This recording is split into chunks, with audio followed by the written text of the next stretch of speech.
पते सुरनरो रगने प्रहारे निशेष निर्जित जगत्कृतयोपमानम् बिम्बं कलङ्कमलिनं पनिशाकरस्य यद्वासरे भवति पाण्डुपलाशकल्पम्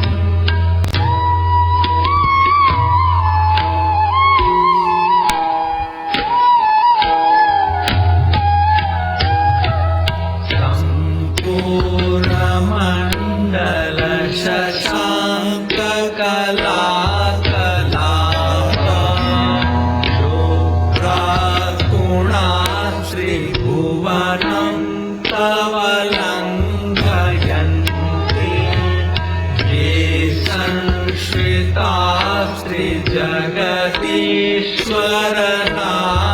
संश्रितास्त्रिजगदीश्वरनाथमेकम् कस्तान् निवारयति सञ्चरतो यथेष्टम्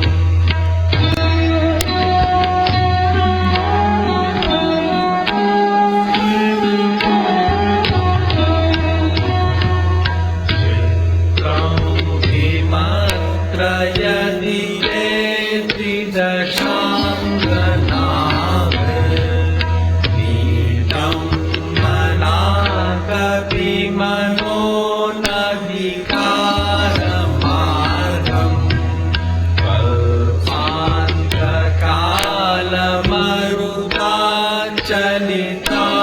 कल्पान्तकालमरुताचलिताचलेन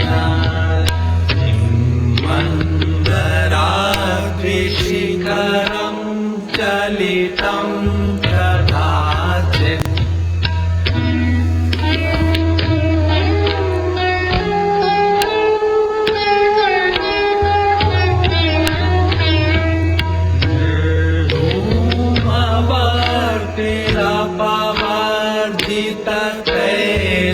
निर्धूमवर्तिरपवर्जिततैलपूरः नित्यं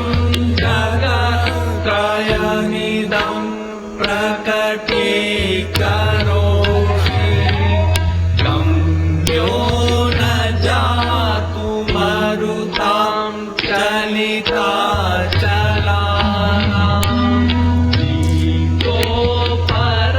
दीपोपरस्त्वमसि नाथ जगत्प्रकाशः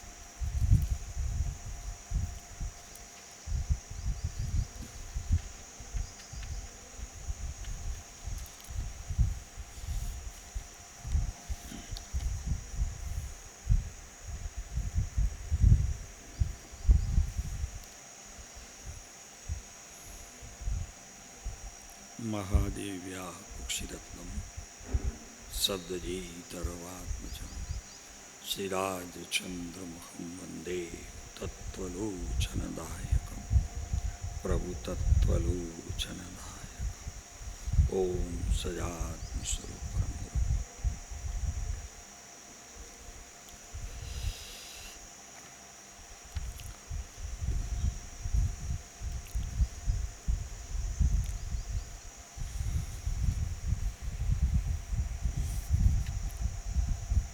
બસો 54 વચનામૃત.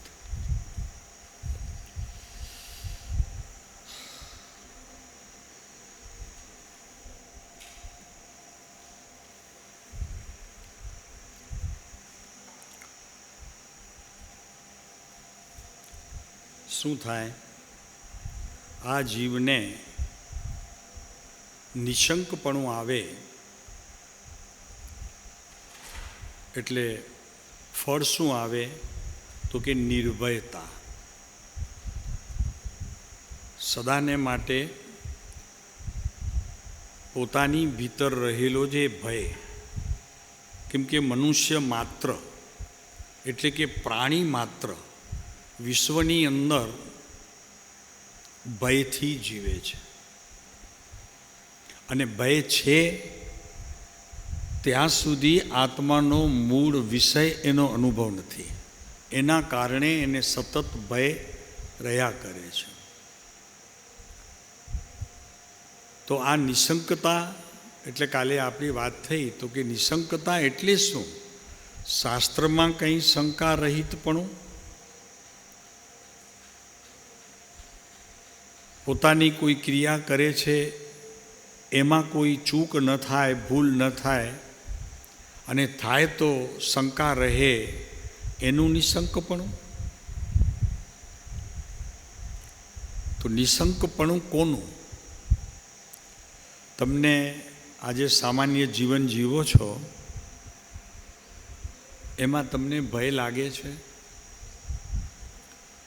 કેમ કે શાસ્ત્રમાં તો કથન છે કે સામાન્ય મનુષ્યોથી કરી અને પ્રાણી માત્ર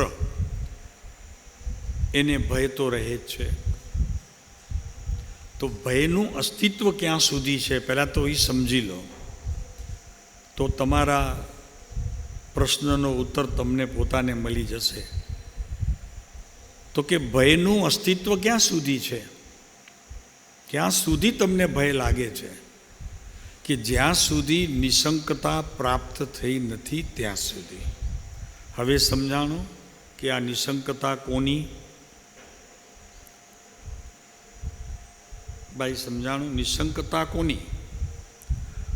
કઈ શંકા મને સતત રહ્યા કરે છે કે જેથી હું મૃત્યુથી ડરું છું, રોગથી ડરું છું, આકસ્મિકતાથી ડરું છું, વગેરે 7 પ્રકારના જે આ ભય છે. અકસ્માતનો મને ભય લાગે છે, બધું જ ભય લાગે જ છે, કાંઈ જ નથી. તમે ભુજથી બેઠા છો, આરામથી આવો છો, વાતો કરતાં કરતાં તેમાં કોક ગાડીએ પાછળથી તમને ધક્કો માર્યો ગાડીને, તો આ ભયની લખલખી ક્યાં સુધી પ્રસરે કે સાલું શું થશે? એટલે તરત જ આપણને હું મરણને શરણ થઈ જઈશ આ અકસ્માતથી એનો ભય રહે છે ને બધાને. રોગ થાય કોઈ, એમાં ડૉક્ટર જરાક કોઈ કહી દે કે જરાક ચેકિંગ તમારે કરવા માટે મુંબઈ જવું પડશે, ખાલી એટલું જ કહો. શું કરવું પડશે? આ તમારી તકલીફ કંઈ અહીંયા કને કંઈ એનું નિદાન થાય એવું લાગતું નથી, તમારે મુંબઈ જવું પડશે. તમને એમ લાગે છે કે માત્ર મુંબઈ જવું એટલું જ ડૉક્ટર કહે છે કે એમાં તમારા જીવનની અંદર કેટલું બધું ખળભળાટ મચી જાય છે? કેમ આવું ડૉક્ટરને કહેવું થયું? જરૂર કંઈક હશે, નહીંતર ડૉક્ટર કહે નહીં. કારણ કે અહીંયા પણ બધી સગવડ તો છે, છતાં મુંબઈ જવાનું કહે છે. એટલે કાંઈક તો મારા શરીરની અંદર કોઈ મહારોગની ઉત્પત્તિ થઈ હશે, જેથી મને ડૉક્ટર કહે છે કે તમારે મુંબઈ જઈ અને તપાસ કરાવવી પડશે. શું થાય રાજુ? ભય. શેના કારણે? આ રોગ થશે એના કારણે. કેમ કે રોગનો ભય તો છે, આમ તો રોગનો ભય છે, કીધું છે 7 ભયમાં રોગનો ભય પણ છે. કોઈક મોટી બીમારી આવે એ સંબંધીનું પણ ભય તો આપણને રહે છે કે ને ભાઈ? તો એ ભય રહેવાનું કારણ આપણને મરણ. બરાબર છે? આપ કોણ છો? આપ કોણ છો? આત્મા. આત્માને મરણ હોય? ન હોય ને. તો તમને ભય પણ લાગે છે મરવાનો, કોઈ રોગ થાય તો ડર પણ લાગે છે. તો એનો અર્થ એ થયો કે મારા સંબંધી મને નિશંકતા નથી, શંકા રહિત છું. તો રાજુભાઈ કહેશું આપણને શું શંકા છે? પોતા વિશેની. શું પોતા વિશેની શંકા? ફરી હું એ દેહ છું એમ લાગે છે, સીધી વાત કરીએ તો તમને મરણનો ડર લાગે છે, રાઈટ? તો એક વાત નક્કી થઈ કે 20 વર્ષ, 25 વર્ષ, 30 વર્ષના સત્સંગ પછી પણ હજી હું શંકિત છું કે હું આત્મા છું, અને આત્મા અજર અમર અવિનાશી તત્વ છે, એની મને હજી શંકા રહ્યા કરે છે. અને એ શંકાના કારણે મને ડર છે. બીક મને શેની લાગે છે? મરણની. અને મરણની શંકા કેમ લાગે છે? કે મારું મરણ થઈ જશે ત્યારે હું આત્મા છું, આત્મા અજર અમર અવિનાશી તત્વ છે, એવી હજી નિશંકતા મારા જ્ઞાનમાં પરિણમી નથી. શબ્દ રૂપે આવી છે, શાસ્ત્ર રૂપે આવી છે, ગોખણ પટ્ટી રૂપે આવી છે, હું આત્મા છું, હું આત્મા છું, હું આત્મા છું.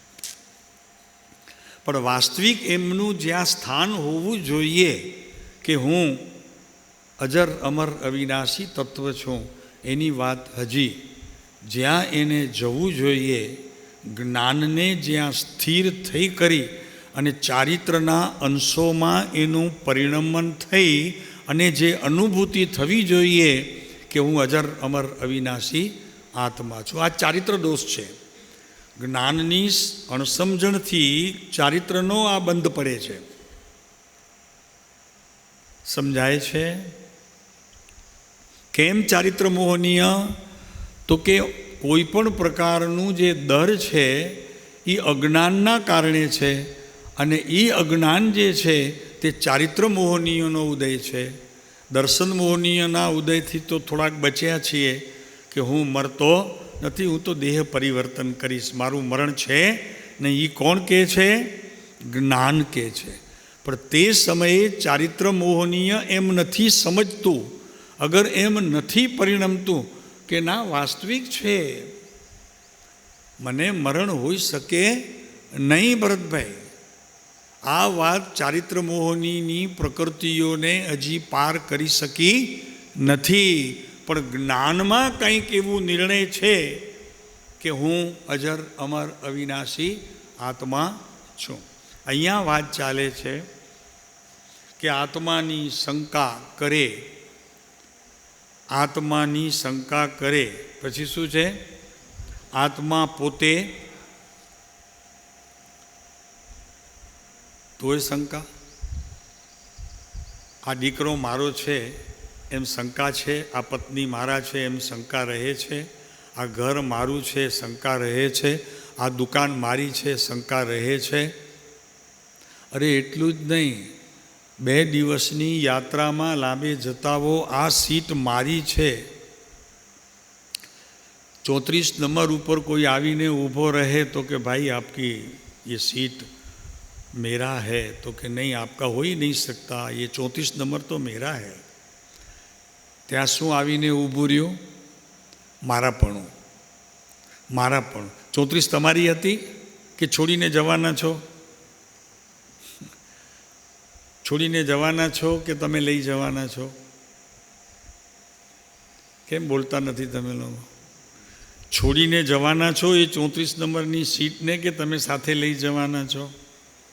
અહીંયા એમ કેમ નથી થતું કે પ્રભુ હું આનો પતિ છું, આનો બાપ છું, આનો દીકરો છું, આમનો જમાઈ છું, પણ મારે આ બધી જે કંઈ આર્ટિકલ લાગ્યા છે ને એ આર્ટિકલ તો બોર્ડ ઉપર માસ્તરે શીખવતી વખતે મૂક્યા છે, નહીં સમજાણું.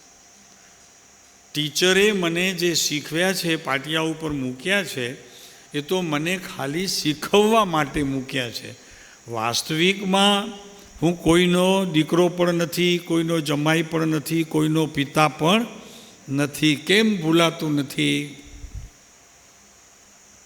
ઓલો તો માસ્તર હમણાં ભૂસી નાખશે, વળી બીજો પ્રશ્ન ઊભો રહેશે. ઓલો કયો પછી કહે છે કે આ ઘર તમારું, હા, પછી કહે છે આ ગાડી તમારી,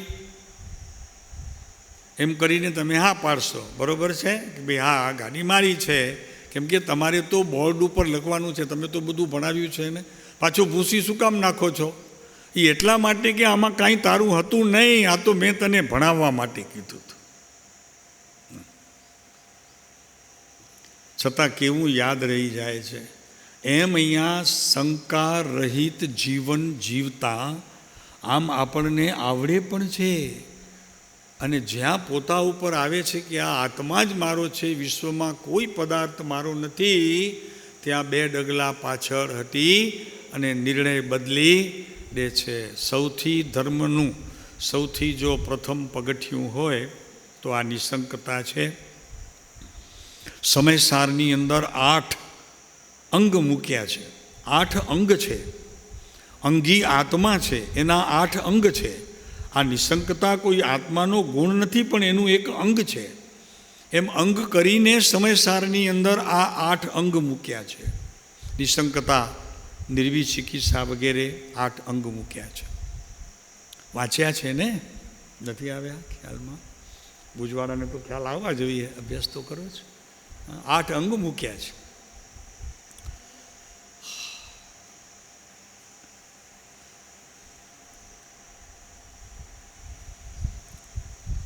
તો આપણે આગળ ચાલીએ. પહેલામાં પહેલી શંકા એ છે કે હું આત્મા છું એ માત્ર હજી મને શંકામાં છે. વાસ્તવિકપણે હું આત્મા છું એવો નિર્ણય મારા જ્ઞાને કરી અને ચારિત્રરૂપ પરિણમન થયું નથી. જ્ઞાનમાં ક્યાંક ક્યાંક કોક ખૂણે સાંભળેલું છે, એ નિર્ધાર છે કે હું આત્મા નથી, પણ જ્યાં સુધી એનું ચારિત્રમાં પરિણમન ન થાય ત્યાં સુધી હજી દર્શન મોહનીયનો પ્રકાર પણ એવું અકબંધ ઊભું છે એમ સમજવું. ભલે, કારણ કે કેટલીક વસ્તુ એવી છે કે રાગ આત્મામાં નથી એનો હું નિર્ણય કરી શકું છું. આ દુકાન આત્મામાં નથી એનો નિર્ણય કરી શકું છું. આ ઘર મારું નથી એમ નિર્ણય કરી શકું છું. આ ગાડી મારી નથી એમ નિર્ણય કરી શકું છું. આ બધાને છોડીને જવાનું છે એ પણ હું નિર્ણય કરી શકું છું. પણ કોઈ કેમ કે આ દેહ તારો નથી ને છોડીને જવાનું છે, તો કેટલા માર્કા મળે ભરતભાઈ? પાસ માર્ક આવે કે ના આવે? નહીં, આ પ્રશ્નમાં પાસ માર્ક નથી મળવાના. નહીં, આપણને ટીચર પૂછે કે આ દેહ તારો નથી, લખવા માટે નહીં, એ તો જ્ઞાનની કસરત છે. એ તો જ્ઞાનની કસરત છે. અને જ્ઞાનની કસરત કરવાથી તો જ્ઞાન જ દ્રઢ થશે.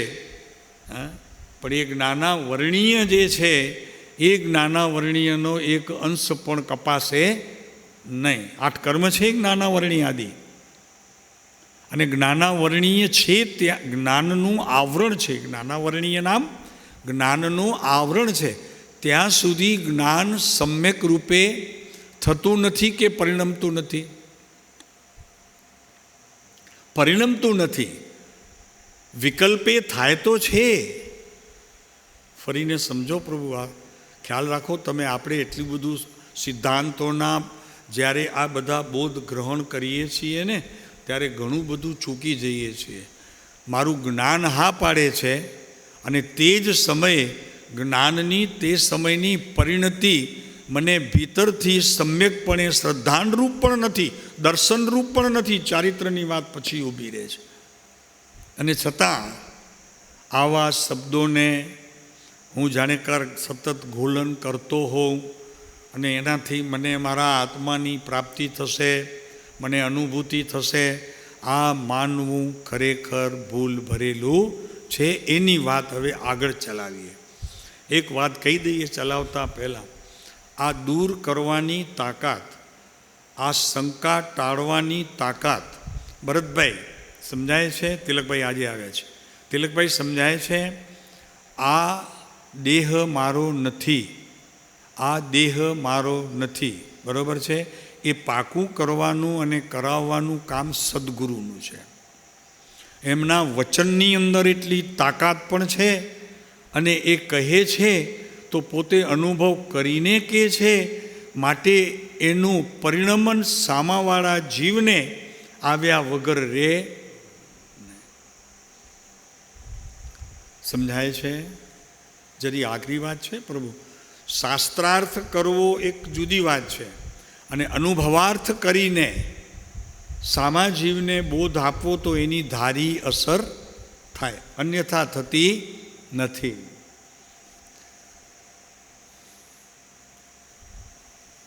તો હવે આપણે પહેલું પારિગ્રાફ, બીજું પારિગ્રાફ ચાલી ગયું. હવે ત્રીજા પારિગ્રાફ ઉપર આપણે થોડા અટક્યા છીએ. આપ રસ્તો બતાવશો તો આપણે બધા આગળ ચાલશું. આપને રસ્તો બતાવવાનો છે. હા, શ્રોતાને સાથે થવું પડશે. તો જાજા હાથ રણિયામણા, એમ જાજા જીવ રણિયામણા, એકબીજાનું બળ મળતું રહે. હા, શું કીધું રાજુભાઈ, સમજાણો? એકબીજાનું અધ્યાત્મમાં પણ બળ મેળવવું, એનું નામ તો સત્સંગ છે.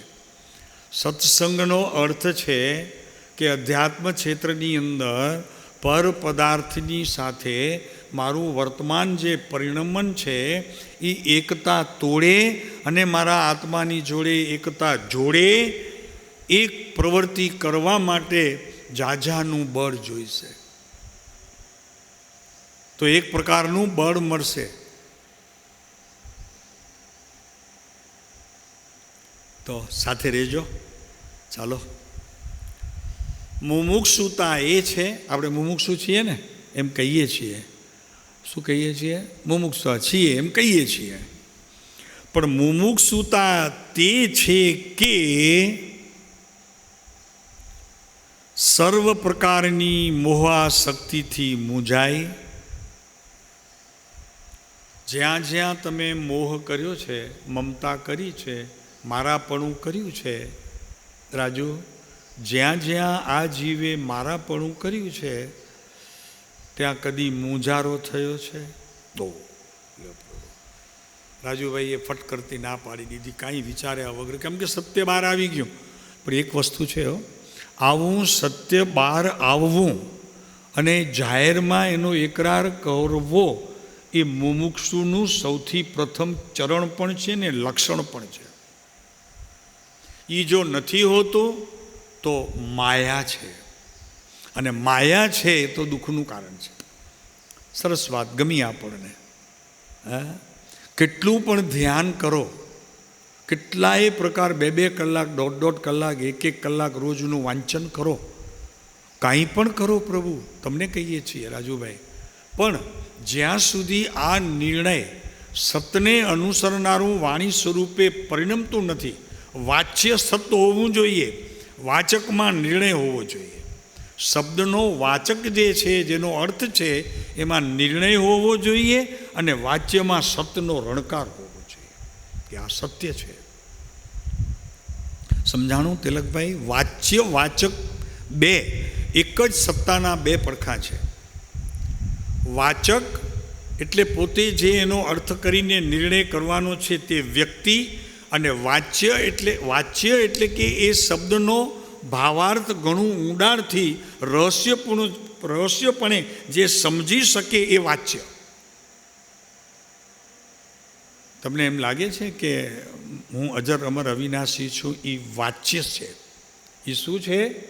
એ વાચ્ય છે. હવે એ વાચ્ય છે, એની ગહેરાઈ કેટલી છે? આ બોલીએ છીએ, પણ એનું અમલ કરવું હોય ત્યારે છતાં મજા આવી છે. એક બહુ સરસ મજાની વાત કરીએ. સમ્યકદર્શી અને મિથ્યાદ્રષ્ટિ બંને ભેગા દોડે છે, અને પાછળ કોઈક આતંકવાદી પડ્યા છે. હમણાં જમાનું એ ચાલે છે, એટલે એનું દ્રષ્ટાંત આપીએ. આતંકવાદીઓ રાઇફલો લઈને પાછળ આવે છે. સમ્યક દ્રષ્ટિ જીવ સૌથી પહેલો ભાગશે, અને મિથ્યા દ્રષ્ટિ જે જીવ છે એને એમ છે કે ભલે ને હું ક્યાં મરવાનો છું, આત્મા તો અજર અમર અવિનાશી છે. એ મિથ્યા દ્રષ્ટિ નિર્ણય કરે. સમજાણું? એ મરી જાય, માનવ ભવ રાખે, અને ઓલો ભાગી જાય, કેમ કે એને હજી કામ કરવાના બાકી છે. એવા હજી અંડેસા શંકા સહિત અંડેસા જીવનમાં પડ્યા છે. મનુષ્ય ભવ હશે તો આ કામ થશે, એમ કરીને ઓલો પહેલો ભાગે છે, અને મિથ્યા દ્રષ્ટિ મરણને શરણ થઈ ઉત્તમ આ મનુષ્ય દેહ ખોઈ નાખે છે. આ અટપટી વાત સમજાય છે, એનો ભાવાર્થ ખૂબ રહસ્યવાળું છે, આપણે વિચાર કરવા જેવું છે.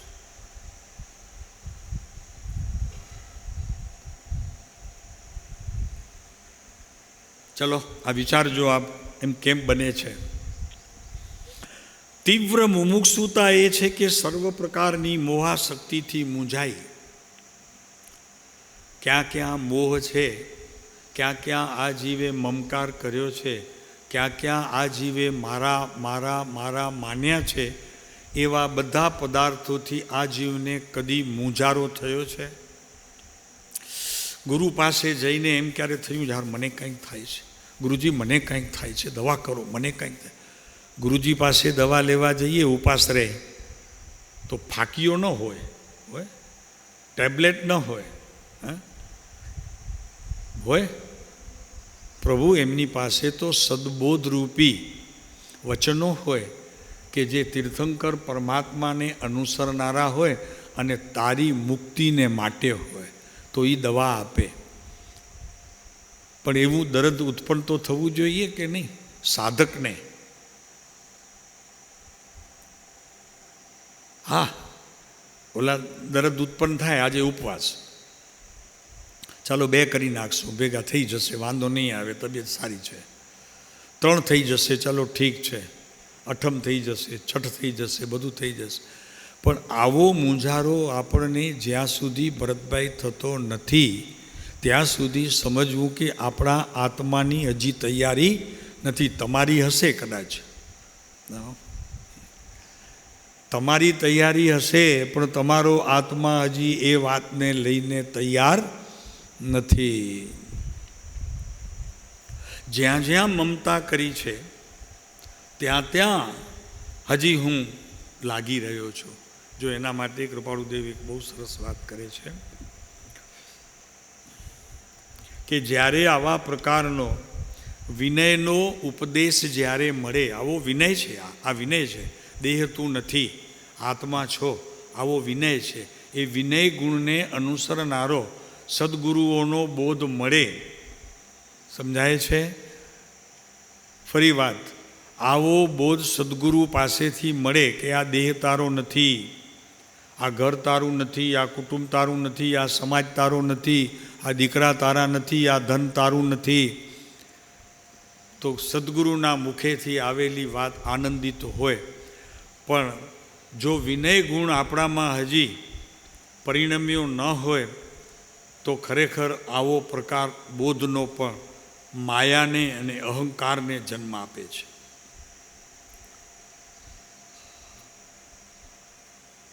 માયા એટલા માટે કે આ શબ્દને, આ વાક્યોના, ગુરુના વાક્યોને હું સમજ્યો છું, માત્ર સમજ્યો છું, હજી આદરવાનો કોઈ એક પ્રયાસ પણ મેં કર્યો નથી.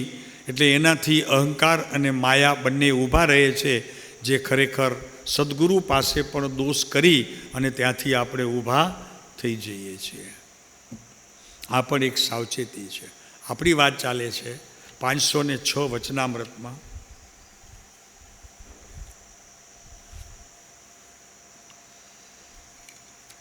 પાનું છે 407.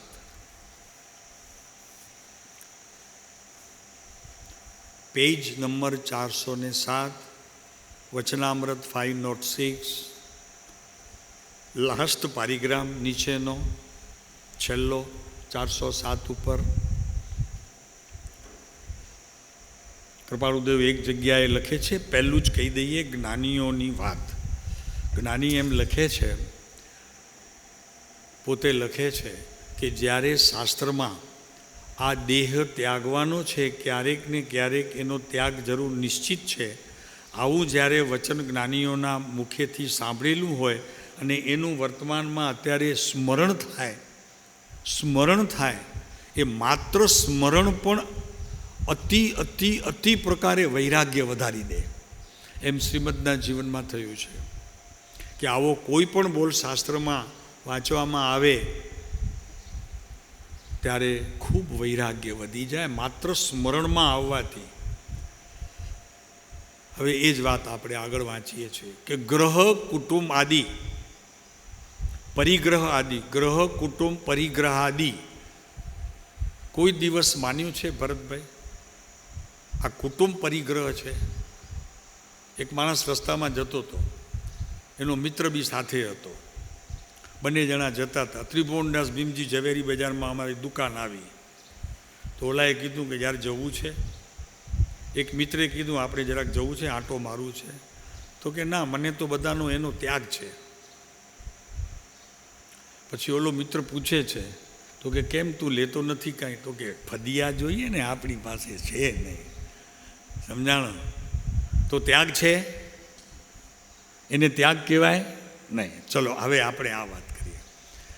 આપણે પરિગ્રહ માનીએ છીએ પૈસાને, બરાબર છે, ધનને પરિગ્રહ માનીએ છીએ. આપણી પાસે વસ્ત્રોની લિમિટ છે, 6-7 વસ્ત્ર, બસ, એનાથી ઉપર નહીં, એની મર્યાદા છે. પછી કેટલે સુધી પ્રવાસ કરવો આકાશમાં ઊંચે ને ધરતીમાં, એના પણ આપણને નિયમ હોય છે કે આનાથી ઉપર નહીં ને આનાથી નીચે પણ નહીં, બરાબર. પછી દર દાગીનાના પણ નિયમ હોય છે કે ભાઈ આટલો જ દાગીનો હવે હું મારે 4 વર્ષ તો બિલકુલ કરાવીશ નહીં, અને 4 વર્ષ કરાવીશ ત્યારે પણ 5 તોલાથી વધુ નહીં. આવા બધા કેટલાક નિયમો આપણને હોય છે. તો એ પરિગ્રહનો આપણને નિયમ હોય છે. કૃપાળુદેવ આંગળી ચીંધે છે, તને તારા ઘરને અને ઘરમાં રહેલા સદસ્યોને અને તારા કુટુંબનો તને પરિગ્રહ કદી લાગ્યો છે? તારા બાળકોનો તને પરિગ્રહ લાગ્યો છે કે આ બાળકો છે તે પણ પરિગ્રહ છે? ધર્મપત્ની છે, અતિ કયાગરી છે, ડાઈ છે, એ કદી પરિગ્રહ લાગ્યો છે તને? રાજુભાઈ, સમજવા જેવી વાત છે. અહીંયા શ્રીમદ એમ કહે છે કે ગ્રહ એટલે ઘરમાં રહેલા મનુષ્યો, કુટુંબમાં રહેલા સંબંધીઓ, સ્વજન, મિત્રો, દીકરા દીકરી, જમાઈઓ, કદી તમને પરિગ્રહ લાગ્યો છે? એ પરિગ્રહ લાગ્યો છે? આ બધું બીજું તો સમજ્યા, બધું આપણા વાત કરી બધી. હા, ગાડીઓનો પરિગ્રહ, ધનનો પરિગ્રહ, દાગીનાનો પરિગ્રહ, પણ કદી ઘરમાં રહેલા જે આપણે એક કુટુંબના કે એનાથી બહાર, કદી એને પરિગ્રહમાં લીધું છે કે આ પરિગ્રહ પણ છોડવા જેવું છે? અગર એ પરિગ્રહ છે, મને દુઃખદાયક છે, માન્યું છે ભાઈ? જો અહીંયા કહે છે કે ગ્રહ કુટુંબ પરિગ્રહાદિ, શ્રીમદે 1954ની અંદર સર્વસંગ પરિત્યાગ કરી દીધો. રકમ ખિસ્સામાં તો કોઈ રાખે નહીં, પણ કોઈ પુત્રની વાત કરે તો ઉત્તર આપે નહીં, ધર્મપત્નીની વાત કરે તો ઉત્તર આપે નહીં. ઘરે જાય પણ એમની સામે દ્રષ્ટિ કરે નહીં. તમે દાગીનાની બાધા લઈ લીધી તો એને જુઓ ખરા કે નહીં? ક્યારે બહેનો, તમારે નહીં, બહેનો જુઓ ખરા કે નહીં? માની લો કે લેવાનું નથી હવે, પણ જે તમારી પાસે છે એને જુઓ ખરા કે નહીં? હા, અને ત્યાગ છે, આમ ત્યાગ છે, પણ જુઓ ખરા કે નહીં? શ્રીમદ તો પોતાની પત્નીને અને બાળકોને જ્યારથી 54માં સર્વસંગ પરિત્યાગ કરી લીધો, નિયમ લઈ લીધો, ત્યારથી એમના તરફ નજર પર કરી નહીં. કોઈકને લાગે દ્વેષ છે, દ્વેષ નથી, પણ મોહ અને આસક્તિનો પ્રકાર કદાચ અંશે પણ જો કોઈ જ્ઞાનની લબ્ધપણે પણ શક્તિમાં રહી ગયો હોય ને તો એને પણ કાઢી નાખવો છે. તિલકભાઈ, શું છે પ્રભુ? આંખ મેળવીને જોયું જ નથી જાણકાર આપણા છે? બની શકે પ્રભુ? સાધુ સંત કરી શકે છે આ વૈરાગ્યનો આટલો ઉત્કૃષ્ટ પ્રકાર? જોવું જ નહીં, આંખ મિલાવવી જ નહીં પ્રભુ. મહાવીર સ્વામી દીક્ષા પછી કેવળ જ્ઞાન નહોતું થયું, તેનો વચલો કાળ કોઈના પણ ઘરે જતા હતા તો સિદ્ધાર્થ મહારાજાના ઘરે પણ જતા હતા. પોતાની માના હાથે એમણે આહાર પણ લીધો છે. મા છે, જગત વિશ્વની મા, પણ નજર ઊંચી કરીને એ ઘરમાં કોઈ પદાર્થને જીવંત કે જળ કોઈને જોયા નથી કે ભાઈ આ મારું પાઠ છે, એના ઉપર હું સૂતો હતો, હે, એ પણ એમણે કદી નજર કરીને જોવાનો પ્રયત્ન કર્યો નથી. આનું નામ ત્યાગની ભૂમિકા છે. સંબંધ તો દૂર રહ્યો કિરીટભાઈ, કે આ મારા સંસાર પક્ષે માતાજી છે, એની વાત ક્યાં છે પ્રભુ? હવે તને સંસાર પક્ષ રહ્યો છે કે ઓળખાણ આપે છે? આ સંસાર પક્ષે મારી માતા છે, હજી બાકી રહ્યો છે પક્ષ. બાપુ, આટલું કારણ પણ તું સમજી લેજે કે તારા જીવનની અંદર આ મોહ અને મમતાનો અભાવ થવાને માટે હજી તારે ઘણી રાહ જોવી પડશે.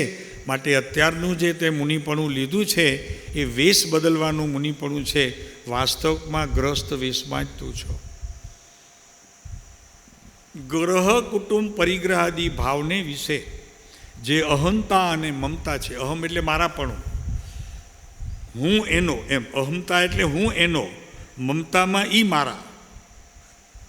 અહમમાં શું છે? હું એમનો, મમતામાં એ મારા. એમ અહમ અને મમતા, તેની પ્રાપ્તિ અપાપ્તિ પ્રસંગમાં જે રાગ દ્વેષ કસાય છે, એના કારણે કસાય થાય. આ મારા નહીં. એ કેમ થતું હશે રાજુભાઈ? તિલકભાઈ, તમને ખબર છે એ કેમ થતું હશે? આ મારા ને આ મારા નહીં. સીધી વાત છે. રસ્તામાં મળે ને આપણને ન બોલાવે, જુએ છતાં પણ ન બોલાવે, મોઢું પહેરવી લે, એ મારા ખરેખર મારા જ છે. ખરેખર મારા જ છે. અને મને કોઈ સામાન્ય રીતે ઓળખતા હોય છતાં પણ મીઠો આવકાર આપે, એ હું કરું છું મારા. એને હું કરી લઉં છું મારા. મને જે નથી બોલાવતા એને હું કરી દઉં છું પરાયા. આવી સમજણ કોની હોય છે? વિશેષ અજ્ઞાનીઓની હોય છે.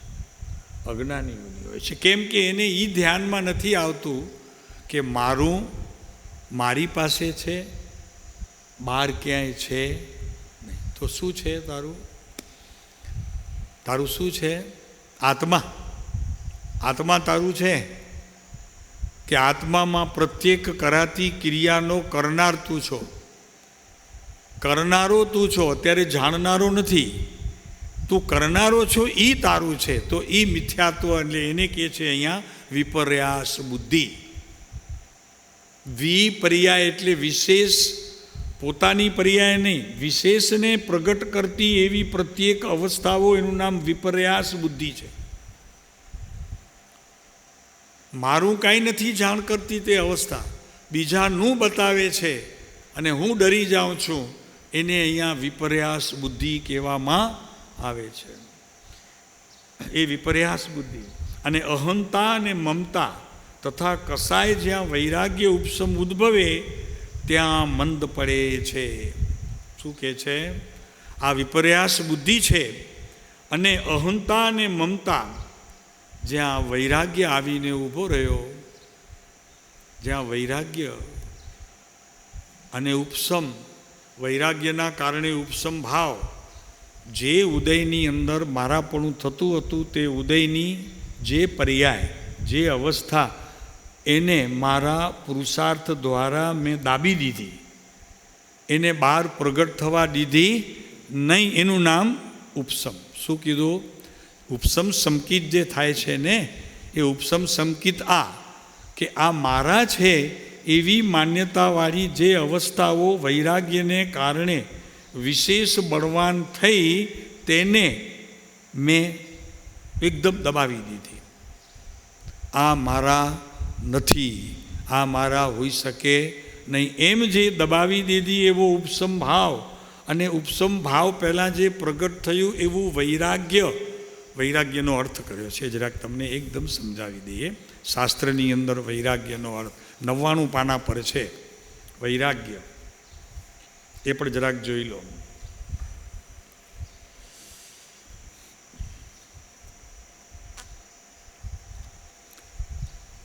શિક્ષાપાઠ 57. વૈરાગ્ય કોને કહેવું?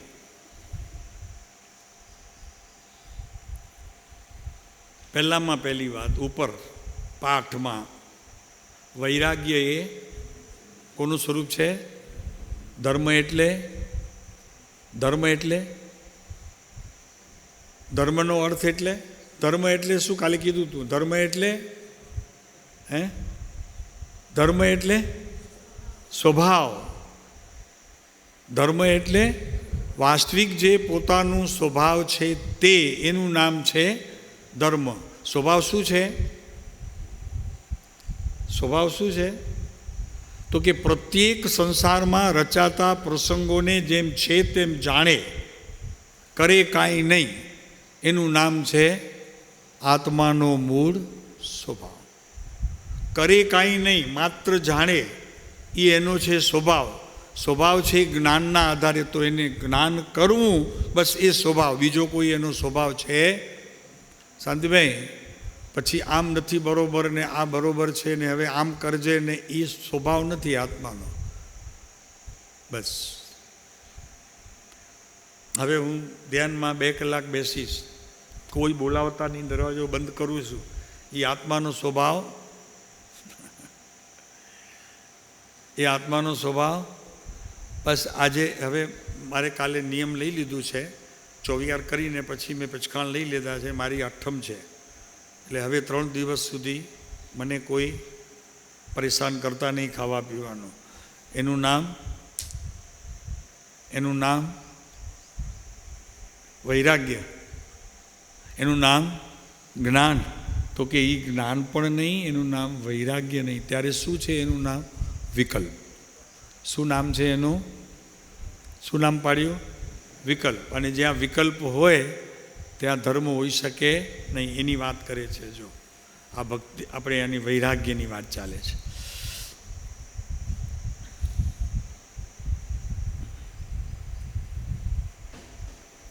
અરહંતના કહેલા, નીચેની 4થી લીટી એ પાઠમાં, અરહંતના કહેલા તત્વરૂપ સાબુ અને વૈરાગ્ય રૂપી જળ અને ઉત્તર આચારરૂપ પથ્થર, વસ્ત્રને સાફ કરવા માટે આટલી વસ્તુઓ જોઈએ. આપણું મેલું વસ્ત્ર હોય એને સાફ કરવા માટે શું શું જોઈએ? અત્યારે આત્મા મલિન અવસ્થામાં છે, એને જો શુદ્ધ કરવું હોય તો શું શું જોઈએ? સાધન બતાવે છે. અરહંતના કહેલા તત્વરૂપ સાબુ. રાજુ સમજાય છે? તત્વરૂપ સાબુ, ઓલા સર્ફને રીનને એ નહીં.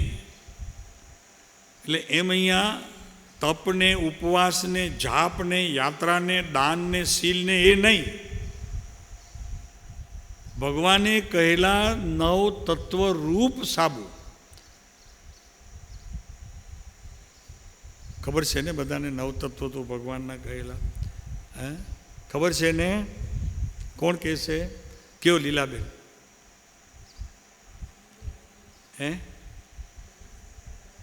નહીં, તત્વ. શરૂઆતથી કયો? પહેલેથી એકથી કરો. એક પહેલી ચોપડી, બીજી ચોપડી, ત્રીજી ચોપડી, એમ.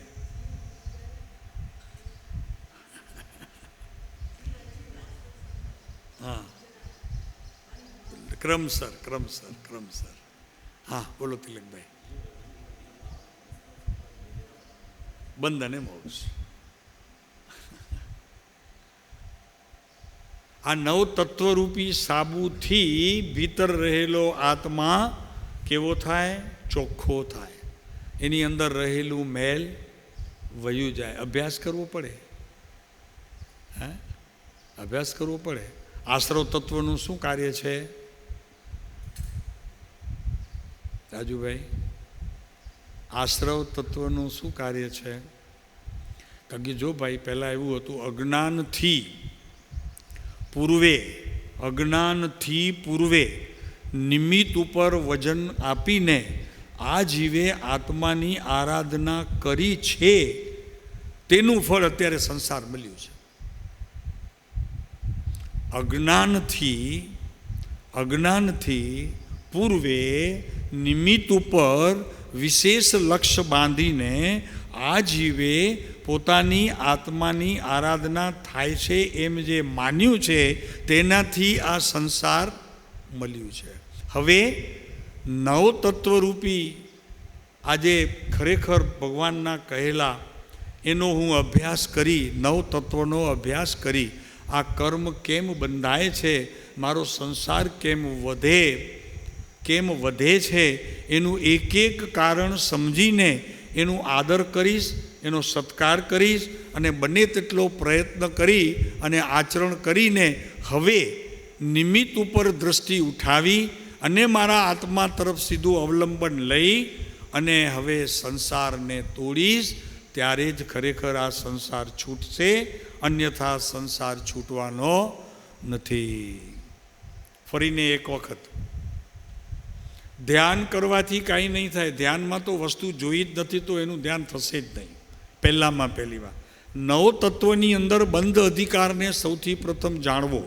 એમ નવે નવતત્વને જાણવો, પણ પહેલાં બંધ અધિકારને જાણવો કે બંધ કેમ થાય છે મને. તો આ એ તત્વરૂપી સાબુ દ્વારા અને વૈરાગ્યરૂપી જળ, પછી તત્વને સમજ્યા પછી જે વૈરાગ્ય આવશે ને, એ વૈરાગ્ય યથાર્થ હશે, સત્ય હશે અને બિલકુલ સમજણપૂર્વક હશે. અત્યારે આવેલું વેશ બદલી કરીને નીકળી પડ્યા એનું નામ વૈરાગ્ય નથી. બસ કહેવાનો આશય એટલો જ હતો કે આ વૈરાગ્ય નથી.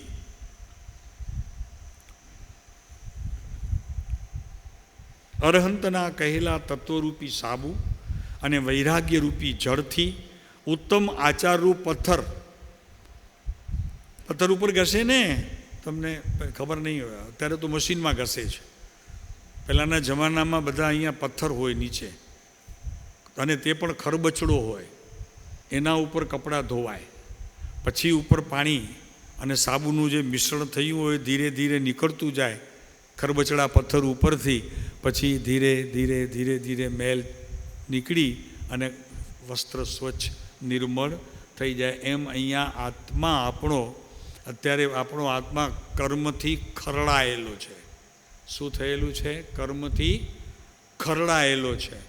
તો એને સાફ કરવા માટે વૈરાગ્યરૂપી જળ અને પથ્થર કયું છે? આચારરૂપી પથ્થર. ઓહો, આચારરૂપી પથ્થર એટલે સદવિચારથી ઉત્પન્ન થયેલું આચાર, એટલે આચરણ. આત્મવસ્ત્રને ધોનાર નિર્ગ્રંથ ગુરુ છે. પછી એને કોણ છે? ધોનારો કોણ છે? કોણ ધુએ છે? એ તિલકભાઈ, આનું નામ વૈરાગ્ય છે. સદગુરુ સિવાય તમારા મલિન વસ્ત્રો કોઈ ધોશે નહીં, અને ધોવાની કળ પણ તે બતાવશે બીજો કોઈ નહીં. એ જ બતાવશે કે કેવી રીતે તમારા આ બંધથી અમારે છૂટવાનું છે. એની વાત સદગુરુ જ કરે. તો અહીંયા આપણી આવી વાત 254 વચનામૃત ઉપર પાછા, આ 506, હા 506, રાઈટ. વિપ્રયાસ બુદ્ધિ છે. અહંતા, મમતા તથા કસાય જ્યાં વૈરાગ્ય અને ઉપશમ ઉદ્ભવે ત્યાં મંદ પડે છે. આ સમ્યક દર્શનનો વિષય. અહીંયા થયું સમ્યક દર્શન. સમ્યક દર્શન થવામાં કેટલો અભ્યાસ કરવો પડે, કેટલું તપ કરવું પડે, કેટલા જાપ કરવા પડે, કેટલી યાત્રા કરવી પડે, આમાં બધું આવી ગયું. કિરીટભાઈ શું આવ્યું? જો કે અહંતા, મમતા તથા કસાય જ્યાં વૈરાગ્ય ઉપશમ ઉદ્ભવે છે ત્યાં મંદ પડે છે. મંદ પડતા જે વૈરાગ્ય અને ઉપશમના પ્રકાર, ત્યાં કસાયોનો અભાવ હોવો સંભવે છે. સમ્યક દર્શનની વિધિ બતાવે છે કૃપાળુભાઈ. શું કહ્યું? કે જ્યાં વૈરાગ્ય જ્ઞાન સહિતનું અને ઉપશમ એટલે કસાયોને દબાવવાનો પ્રકાર, એને દબાવી લેવું, એને પર્યાયમાં આવવા ન દેવું, એક દાખલો આપતા ગુરુદેવ કાનજી સ્વામી દાખલો આપતા. સર્પ નીકળ્યો હોય ને ઘરમાં તો સર્પ જલ્દી પકડાય નહીં. પછી એના ઉપર પાણી નાખો, પાણી નાખો અને પછી લાકડીથી તમે એને દબાવી રાખશો તો જ્યાં સુધી પાણી હશે ત્યાં સુધી તોફાન નહીં કરે. સમજાય છે? ત્યાં સુધી એનું તોફાન નહીં ચાલે. માટે એને પાણીમાં મૂક્યા જ કરવું, પાણી ઉપર ઢોળતા જ રહેવું અને લાકડીથી પછી કોઈ પકડવાવાળો આવે એટલી વારમાં તો એને પકડીને લઈ જાય. નહીંતર તો એ એટલો ઝડપથી ભાગે ને પકડાય નહીં. એટલે વૈરાગ્યરૂપી આ પાણી એમ આત્માની અંદર પણ કસાયોનું પર્યાયમાં આવવું. તે સમયે ગુરુદેવ એમ કહેતા કે કસાય જ્યારે વિશેષ આવે ત્યારે આ પાણીથી એને દબાવી રાખવું. એને અહીંયા ઉપસમ કહેવામાં આવે છે. અને પછી ઓલો પકડવાવાળો આવે એ એને પકડીને પછી લઈ જાય એમ વાત કરતા ગુરુદેવ. આ સાપની એક ખૂબી છે, સર્પને પકડવો હોય ને ઘરમાં આવી ગયો હોય તો આનાથી પકડાય. હવે શું કરશો તમે કે હવે અહીંયા કસાય આવ્યા તો તરત જ વૈરાગ્યરૂપી જળ લાવવાનું. કોની પાસેથી? ગુરુ પાસેથી. ગુરુને કહેવાનું, આપો પ્રભુ, હવે આ બહુ કસાય અત્યારે તુફાને ચડ્યા છે, એને મારે ઉપસમાવા છે. તો શું કહેવું? સદગુરુને કહેવું, ભાઈ આપો કાંઈક બી એવી જડીબૂટી આપો કે જેથી કરીને આ વૈરાગ્ય મને લાભનું કારણ થાય અને ઉપસમ ભાવ પણ મને લાભનું કારણ થાય અને આ કસાયો મંદ થાય. તો નિયમ એવો છે કે વૈરાગ્ય સમેત, એટલે જ્ઞાન તો સાથે હોય જ, જ્ઞાનની સાથે વૈરાગ હોય અને ઉપસમની સાથે આત્મા હોય. શું કીધું? ઉપસમની સાથે આત્મા જોડાય અને વૈરાગ્ય સાથે જ્ઞાન જોડાય. પછી વચલા જે સમય હોય એમાં કંઈક મંદતા દેખાય તો એ જે મંદ પ્રકાર છે એમાં વિશેષ આત્માની દ્રષ્ટિનો વિષય ત્યારે મહત્ત્વનો છે. આપણે જે દ્રષ્ટિનો વિષય કહીએ છીએ ને, તો એ દ્રષ્ટિની અંદર એકલું ત્રિકાળી ધ્રુવ આત્મતત્વ નજરાયા કરે એવી દ્રષ્ટિનું બળ ત્યાં વિશેષ થતાં થતાં એ જે કર્મ ઉપસમ્યા છે, કર્મ જે ઉપસમ્યા છે અને કસાયો જે સમયે શાંત થયા છે તેના વચલા કોઈ પણ સમયમાં તમને આત્મજ્ઞાન થશે, અનુભૂતિ થશે.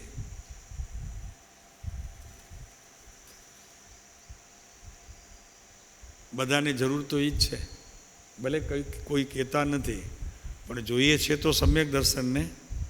ના, એમ નહીં કહેતા. સમ્યક દર્શન જોઈએ છે એમ નહીં કહેતા, મને વૈરાગ્ય જોઈએ છે એમ માંગણી કરજો. ગુરુ મળે એમને એક જ વાત કરવાની કે મને બીજું કાંઈ જોઈતું નથી, સમ્યક દર્શન નથી જોઈતું. મારા જીવનની અંદર વૈરાગ્યની ઉત્પત્તિ થઈ વિશ્વના તમામ જે પદાર્થો છે એ પદાર્થોથી હું એકદમ જુદો ખસી જાઉં અને જ્ઞાન સહિતનું વૈરાગ્ય મને જોઈએ છે. પ્રભુ તમારે દાનમાં આપવું હોય તો મને આ આપજો, બીજું કંઈ નહીં. બરાબર છે ભરતભાઈ? એમને કહેવાનું ભગવાનને તો કે મને જો ખરેખર દાન આપવાનું જો તમારી ઈચ્છા થાય અને મારા પર ખૂબ પ્રસન્ન થઈ જાઓ તો આ આપજો. શું આપજો કિરીટભાઈ? વૈરાગ્ય આપજો, જ્ઞાન સમેત વૈરાગ્ય. સમ્યક દર્શન રાજુભાઈ નથી જ લેવા જેવું નથી, લેવા જેવું નથી, કારણ કે એ તો અંદરથી પ્રગટ થાય એવું છે. લેવા જેવું વૈરાગ્ય છે અને એ વૈરાગ્યને અનુસરનારું જ્ઞાન તો પછી પોતા પાસે છે, એ તો એની જોડે જોડાશે.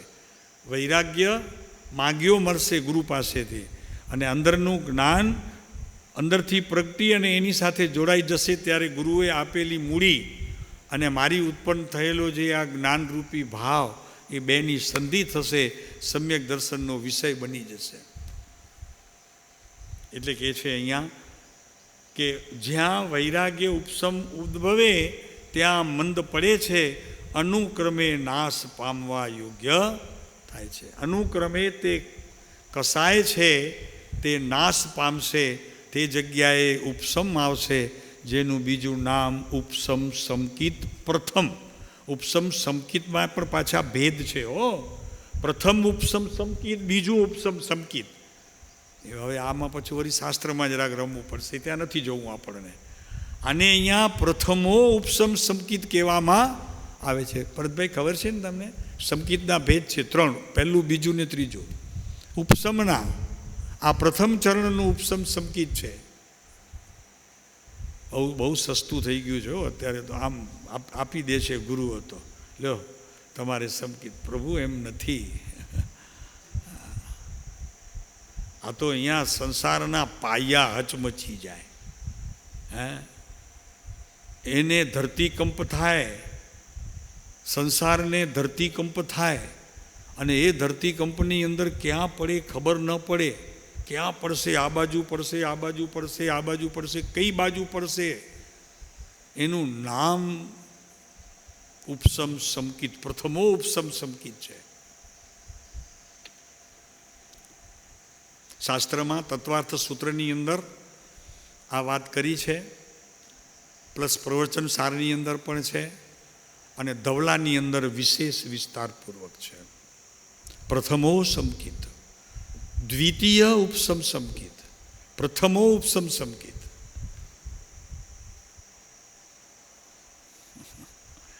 આ પ્રથમા કે કસાયનું મંદપણું થવું અને તે સમયે પોતાના સ્વભાવની ઉન્નતિના શિખરો ચડવાની જે પોતાની તે સમયની તૈયારી થઈ છે, એમાં વિશેષ કરીને પ્રબોધ ભાવ આવવો, ઉલ્લાસ પરિણામ આવવા, આનંદની શેરો ફૂટવી.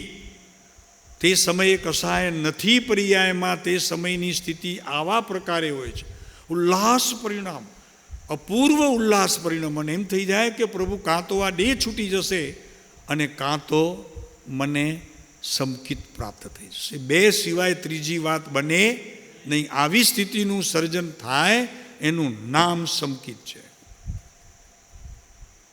અને એ સંકિતથી અનંતકાળના સંસારનો અંત આવે છે. અહીંયા આટલા શબ્દોમાં કૃપાળુદેવે વાત બતાવી દીધી.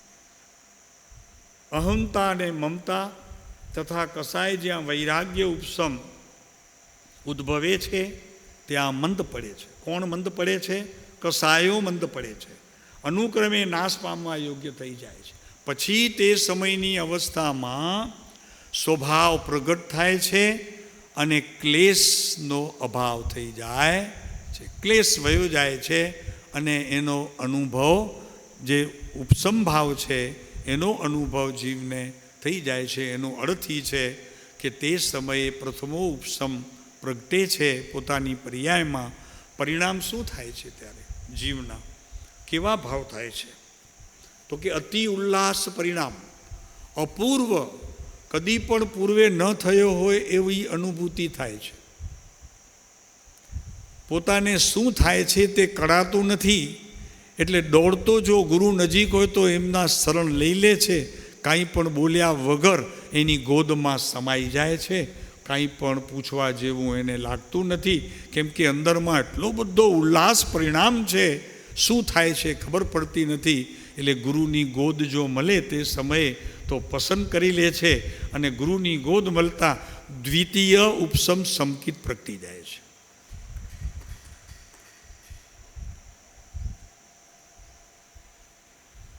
કોઈ શાસ્ત્ર બાસ્ત્રની જરૂર નથી કિરીટભાઈ.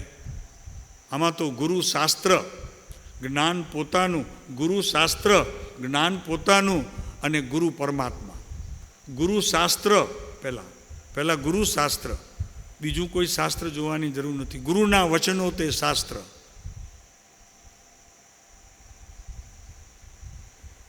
ગ્રહ વૈરાગ્ય ઉદ્ભવે છે, મંદ પડે છે, અનુક્રમે નાશ પામવા યોગ્ય થાય છે. જ્યારે સંપૂર્ણ નાશ પામે છે ત્યારે તેને અહીંયા સંકિત કહેવામાં આવે છે. ગ્રહ કુટુંબાદી ભાવને વિશે અનાસક્ત બુદ્ધિ થવી તે વૈરાગ્ય છે. અહીંયા મોહાશક્તિથી મૂંઝારો થયો ને, એવો મૂંઝારો થવો જોઈએ. પહેલાં ઘરવાળા બોલાવે ને, ઘરે જઈએ ત્યારે રાજુ, આપણા ઘરના માણસ હોય ને, જે પત્ની આપણે પ્રેમથી બોલાવે ત્યારે અંદરમાં બળતરા થવી જોઈએ.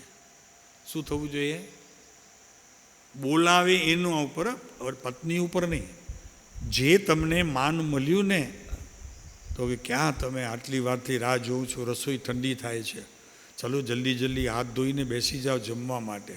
આટલા પ્રેમના શબ્દો પણ એટલા ભારી પડે છે ઉપાડવાની શક્તિહીન થઈ ગઈ છે. એ શક્તિહીન થઈ ગઈ છે. કેમ કે રાગ સહિત છે ને, વૈરાગ્યથી રહિત છે અને રાગથી નહીં. વૈરાગ્યથી રહિત છે અને રાગથી સહિત છે, માટે બોજો પડે છે. પણ ચૂપચાપ બેસી જાય છે, ઉદાસીનતા એ જમી લે છે. પછી પત્ની આવીને પૂછે કે થયું છે શું? તમને આટલું પ્રેમથી મેં તમને બોલાવ્યો, જમવા આપ પધાર્યા નહીં, હે, અને ઉદાસ છો તો કે શું વાત શું છે?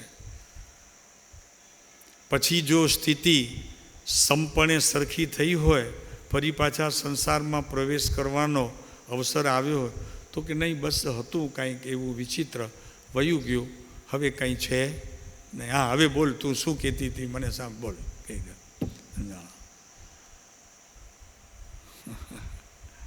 એમ તમારે ઘરવાળા માણસ કહે તો કે ક્યાં પણ તમે આટલી વાત થઈ. બધું ઘરમાં ને ઘરમાં છે રાજુ, બધું ઘરમાં ને ઘરમાં છે. ઉત્કૃષ્ટ પરિણામ પણ ઘરવાળા પાસે છે, મંદ ઉપયોગ પણ ઘરવાળા પાસે છે, કસાયના પ્રકાર પણ બધા ત્યાં ઘરમાં છે. કાંઈ પણ બહાર છે નહીં. એમ આત્માની અંદર સંકિત પણ ભીતર છે, કેવળ જ્ઞાન પણ ભીતર છે, સિદ્ધ દશા પણ ભીતર છે. બહારથી કાંઈ આવવાનું છે નહીં. અહીંયા કહે છે વૈરાગ્ય અને ઉપસમ ઉદ્ભવે ત્યાં મંદ પડે છે, અનુક્રમે નાશ પામવા યોગ્ય થાય છે.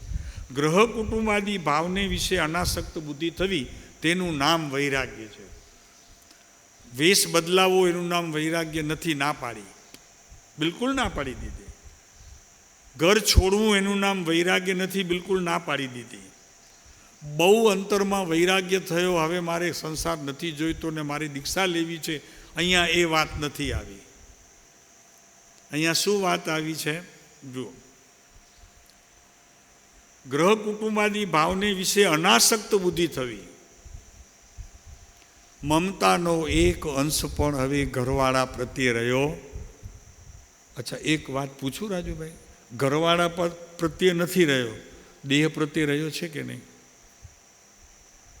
તે સમયે અનાસક્ત બુદ્ધિ થતાં દેહ પ્રત્યેનો પણ રાગ અભાવરૂપ થઈ ગયો છે. કેમ કે ઘરવાળા મારા છે, એ મારાપણું જે દેહમાં માન્યું હતું ને, એ મારાપણુંનો અભાવ થયું. એના વગર આ અનાસક્ત ભાવ આવતા નથી. અને આવે છે તો માત્ર કેવા પૂરતા હોય છે, એ કંઈ અનુભૂતિ સ્વરૂપ થતા નથી, આનંદરૂપ થતા નથી. કિરીટભાઈ આવું છે. અનાસક્ત ભાવ એટલે બસ હું દેહ જ નથી મારું, દેહ છે જ નહીં મારું. આ નથી એવો નિર્ણય થાય ત્યારે આ કુટુંબ મારું નથી એમ નિર્ણય થશે. આ દીકરો મારો નથી, ધર્મપત્ની મારી નથી, કેમ કે તું જ તારો નથી. પતી ગઈ વાત. જે દેખાય છે તું, એ તારું નથી.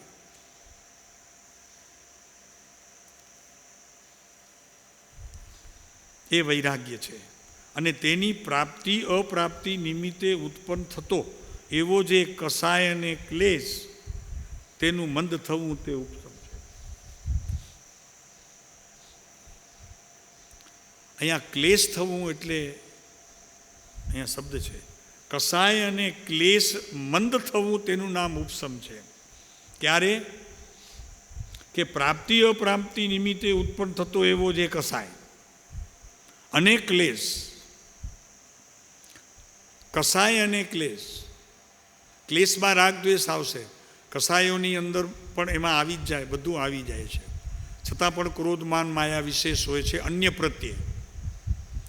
ક્લેશનો મૂડી પોતાની પાસે, કસાયની મૂડી બહાર આપવા માટે. આમ એના ભેદ પાડવા હોય તો શું કહેવું ફરીને? જે ક્લેશ છે એ પોતામાં ઉત્પન્ન થાય છે પોતા માટે, અને કસાય છે તે બીજાને આપવા માટે અને બીજાના ઉપર બાણ છોડવા માટે એ કસાય શબ્દનો પ્રયોગ કરવામાં આવે છે. તેનું મંદ થવું તે ઉપસમ છે. એટલે તે બે ગુણ વિપર્યાસ બુદ્ધિને પર્યાંતર કરી સદબુદ્ધિ કરે છે. ઉપસમનું પણ સ્થાનાંતર થવું જોઈએ.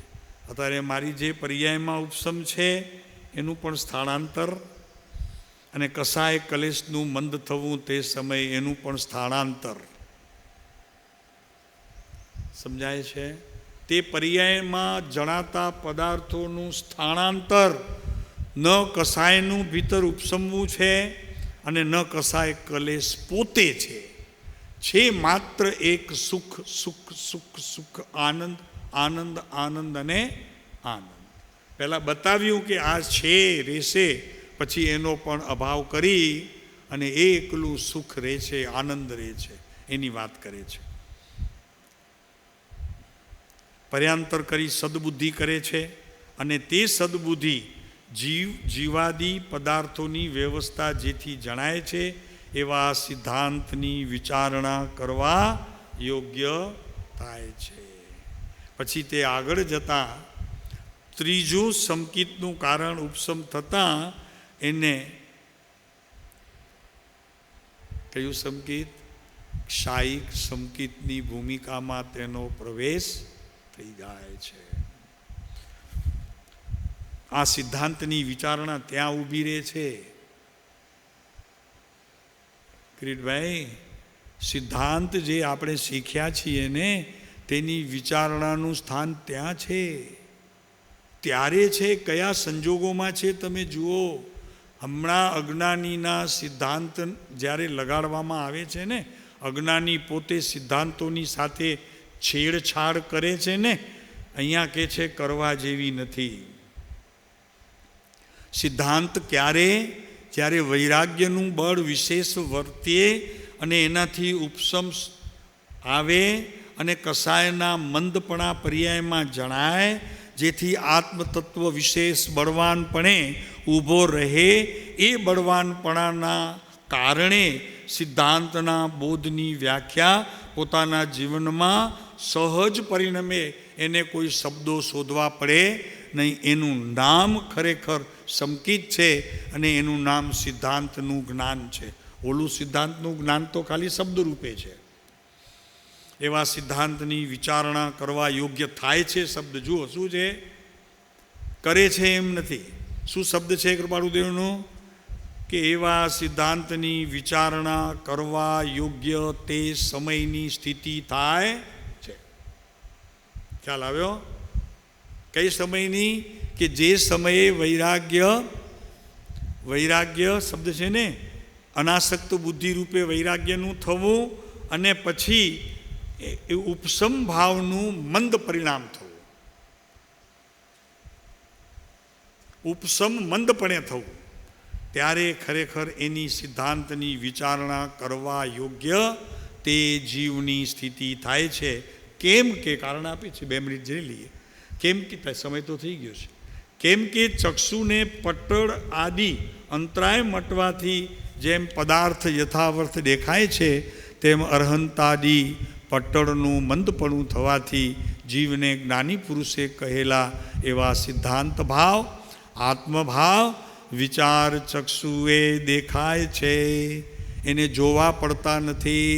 પોતાના જ્ઞાનની વિચારની શક્તિ પર સાથે તૂટી અને સ્વ સાથે તે વિચારણા જોડાઈ જાય છે, એટલે વિચારણામાં દેખાય છે એમ કહેવામાં આવ્યું. સિદ્ધાંત બોધની સાચી વાત રાજુ સમજાય છે. આ સિદ્ધાંત બોધ જેટલા પણ છે ને, આપણે વાંચીએ ને સિદ્ધાંત, તો સિદ્ધાંત ક્યારે આવે છે ને કઈ રીતે પ્રવેશે છે, અહીં સુંદર વાત અહીંયા આ પત્રની અંદર કૃપાળુ દેવે આપણને બતાવી. એવા સિદ્ધાંત ભાવ, જ્ઞાની પુરુષે કહેલા એવો સિદ્ધાંત ભાવ, આત્મભાવ અને વિચાર ચક્ષુ એ દેખાય છે. એટલે તમારા વિચારોની અંદર દેખાય છે નામ. એનો અર્થ એ કે સિદ્ધાંતો તમારા જીવનની અંદર સમ્યક પ્રકારે પ્રવર્તમાન. બલિહારી ગુરુદેવ કી જીને ગોવિંદ દિયો બતાય. જરી અઘરી વાત હતી. આજે વાત જરા અઘરી હતી, પણ કરવી જરૂરી હતી. એના વગર તો આ ખ્યાલ આવે એવું નહોતું. કેમ કે આપણને કૃપાળુદેવ મળ્યા છે જ્યારે, ત્યારે એમણે પોતે પણ એમ કહ્યું કે પૂર્વ પુણ્યના ઉદયથી મળ્યો સદગુરુ યોગ, વચન સુધા શ્રવણે જતા થયું હૃદય ગત સોગ, નિશ્ચય એથી આવ્યો, ટળશે અહીં ઉતાપ. આ જ જગ્યા છે હો. એટલે આમ એવી રીતે નહીં, આ જગ્યા છે એનો અર્થથી કે તમારી ભીતર આ જગ્યા થશે. કઈ? આજે જે કંઈ કહેવામાં આવ્યું એ જગ્યા તમારી ભીતર થશે. એટલે તળશે અહીં ઉતાપ, નિત્ય કર્યો સત્સંગ મેં, એક લક્ષ્યથી આપ.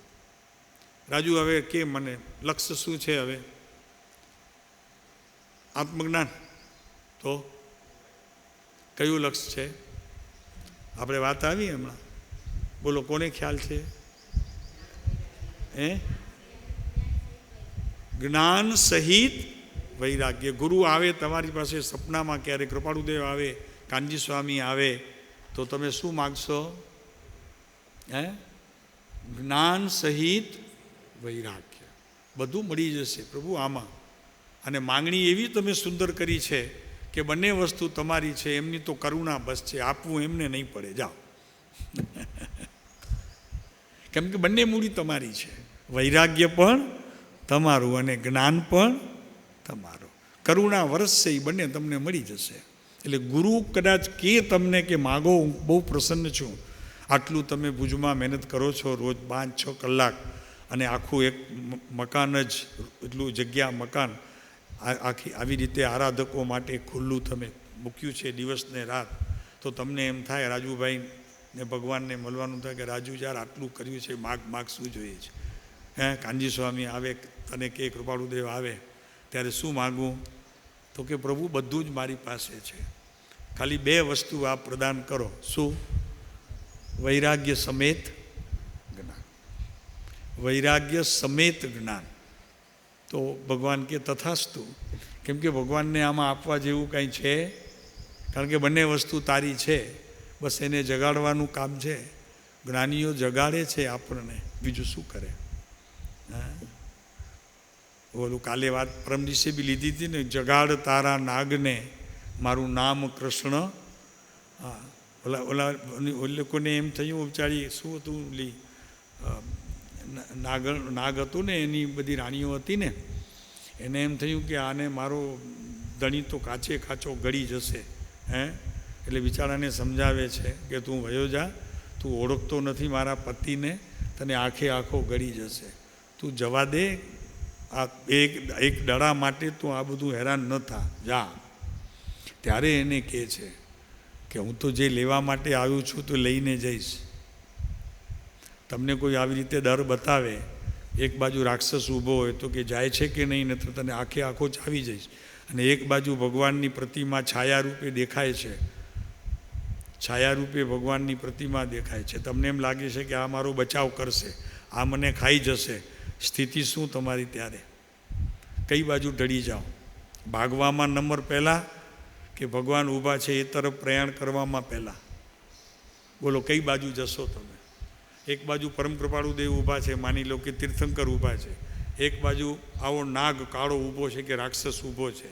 ઓલો કહે છે તું ભાગીશ નહીં, 2 મિનિટની તને મોહલત આપું છું, 2 મિનિટમાં તું ભાગીશ નહીં તો હું તને આખો ગળી જઈશ. બીજી બાજુ ભગવાન દેખાય છે, ભગવાનની આંખમાં એકદમ મધુરપ છે, કરુણા ભાવ છે, તમારા પ્રત્યેની દયા છે. ભગવાન કહેશે જો તું મારી બાજુ આવશે તો હું એને બચાવી લઈશ, અને ઓલો કહે છે કે મારી બાજુ તું આવીશ તો હું તને ખાઈ જઈશ. તમારી સ્થિતિ શું તે સમયે? ક્યાં જશો બોલો? चेतन कहाँ जाएंगे? तो नहीं, मुंह से बोलना. समझ में आई नहीं? एक बात भगवान खड़े हैं और एक बात एक राक्षस, वहाँ मरण और यहाँ जीवन. कहाँ जाओगे आप? અને ભગવાનની એક શરત છે કે હું તને જીવન ત્યારે બક્ષું તું ઘરે ન જાય તો,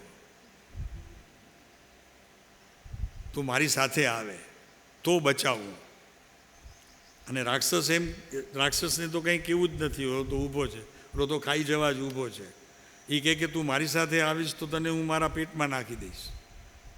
આપણી સાથે સારામાં સારી દોસ્તી, કે ત્યાં તને કોઈ ઓળખે જ નહીં અને કોઈ લેવા આવે નહીં. અને ભગવાન અહીંયા કહે છે કે તને પછી ઘરે જવા ન દઉં, તું મારી સાથે આવી જા, તારું જીવન બચાવી લઈશ, તને ધન્ય કરી દઈશ, પણ ઘરે નહીં જવાનું, મારી જોડે રહેવાનું. કિરીટભાઈ નક્કી કરજો પ્રભુ.